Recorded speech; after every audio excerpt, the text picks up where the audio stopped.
Hay otra alegoría. La Biblia está llena de alegorías y las alegorías son los más hermosos, las más hermosas obras de arte del ser humano. La alegoría habla de una muchacha muy hermosa que vive en un castillo y este castillo se acercan varios jóvenes, ¿sí? Se acercan por distintas razones, ¿no? Pero hay uno de ellos que se acerca porque sabe, conoce que en ese castillo está escondida una mujer, una joven, y, y él sabe dónde buscarla. Y ella está escondida detrás de esas ventanas del castillo y se aparece únicamente a ciertos momentos para echar un vistazo por la ventana, por una de las ventanas del castillo. Pero nadie, ninguno de los otros muchachos se da cuenta, solamente aquel que la conoce, solo aquel que la ha visto antes, solo aquel que se ha enamorado de ella, ¿no? Y este muchacho sabe que cuando llega al palacio, él sabe cuándo echar una mirada y hacia qué ventana mirar. Y la muchacha aparece por un instante y luego desaparece, pero para él es suficiente esa única mirada que le impulsa a entrar en el palacio. Y entra en el palacio y en el palacio, en un recodo del palacio, puede mirarla, puede admirarla. Ahora viene la interpretación de esta alegoría. ¿Quién es la muchacha hermosa en este palacio? ¿Quién es la muchacha hermosa que está en ese palacio? ¿Sí? La, Es el creador. la muchacha hermosa que está escondida en ese palacio es la Torá. La Torah.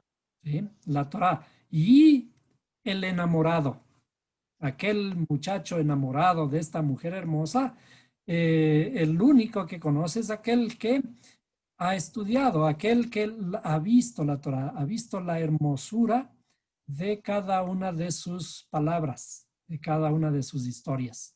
Y a él se muestra con esos chispazos, ¿sí? Porque de todas maneras es un misterio. Las mujeres hermosas son así, un misterio. Y ese misterio hay que irlos descubriendo. Y eso es lo que permite a los jóvenes conquistar a una mujer. Cuando hay un hálito de misterio, una cosa que perseguir. Y por ejemplo, estábamos analizando esta historia. Hay una historia parecida en una de las fábulas, uno de los cuentos de Gustavo Adolfo Bécquer. Gustavo Adolfo Bécquer también relata una leyenda acerca de un joven que entra a un jardín y en ese jardín parece ver a una muchacha que cruza una esquina y él la persigue y va cada vez a ese jardín en busca de esa muchacha que él dice haberla visto y nadie más lo ve. Y cada vez que la persigue, él ve que es una muchacha que apenas acaba de cruzar la esquina, entonces él la sigue y luego asimismo ve en otra esquina que parece que se detuvo un instante y vuelve a esconderse. Y él comienza a hacerse una imagen de esta muchacha, ¿no? Y, y la persigue y siempre va a este jardín en busca de ella. Él al final de la historia ya tiene una imagen muy definida de la muchacha, pese a no haberla visto. Desde luego, esta leyenda termina en que a la final este muchacho se da cuenta de que todo era una ilusión de él. ¿Por qué? Porque cuando en un determinado instante él se da cuenta, no era nada más que un rayo de luna que aparecía el momento que unas hojas de un árbol se movían y reflejaban esa luz de luna. Entonces, de todas maneras, todas estas historias fantásticas, todas estas leyendas están basadas en la misma idea. El creador también le gusta jugar y juega con nosotros. Y como decíamos hace unos minutos atrás, el primer juego, el principal juego que el creador juega con nosotros es jugar a las escondidas. ¿Y quiénes juegan a las escondidas? Son los niños, ¿no es cierto? Y no dice él en su escritura que debemos ser como niños si queremos entrar en el reino de los cielos. Él juega a las escondidas y él dice, yo me escondo y tú me encuentras. Y no era muy divertido el juego mientras alguien se pone a contar, cerrado los ojos, los demás se esconden y luego de terminado el conteo tiene que salir a buscar a todos los que se escondieron, ¿cierto? El juego de las escondidas es el mismo juego que el creador realiza con nosotros. Él está escondido en la naturaleza.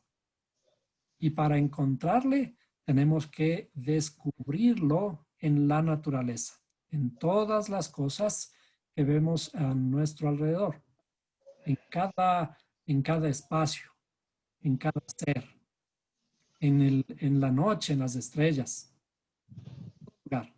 Eh, por eso esas tantas historias que nos hablan de que le encontramos a Dios en cualquier persona, en cualquier necesitado, por ejemplo, ¿no es cierto? Cuando decimos Dios, muéstrame, Él se está mostrando a nosotros, pero nosotros no tenemos los ojos suficientes para verlo.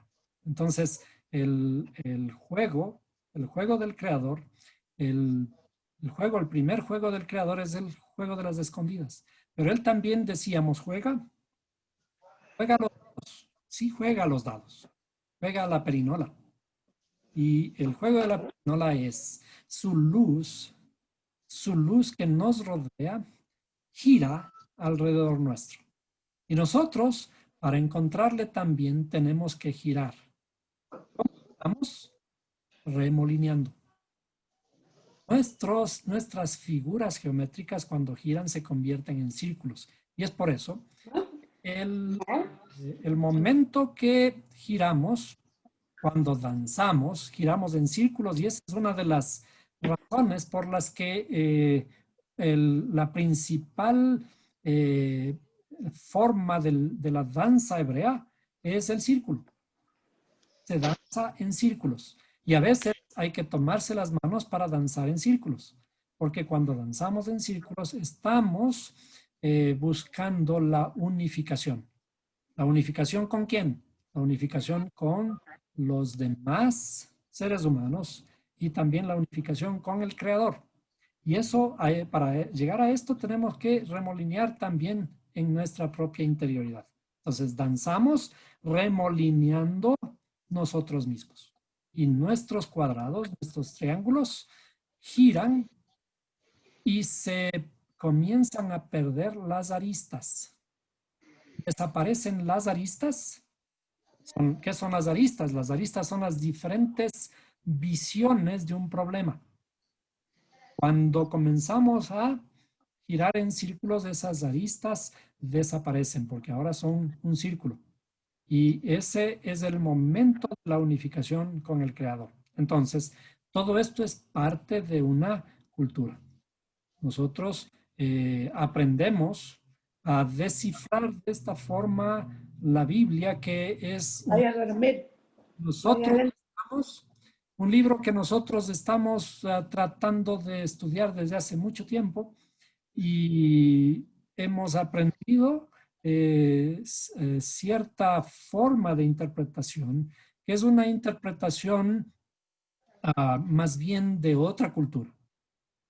La cultura que nos han impuesto para interpretar la Biblia es una cultura griega, pero el libro que estamos estudiando es un libro hebreo, eminentemente hebreo.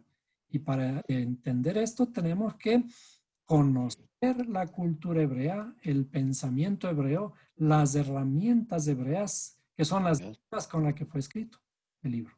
Entonces, una vez que entendemos la Biblia desde esta perspectiva, comenzamos a ver la belleza y comenzamos a ver la simetría. Comenzamos a ver la belleza matemática. Comenzamos a ver la belleza de la profundidad de los escritos. Y cuando vemos esto, comienza a revelarse la luz en nuestra interioridad. La luz que disipa mucha oscuridad. Muy bien, entonces hasta aquí esta parte de la explicación.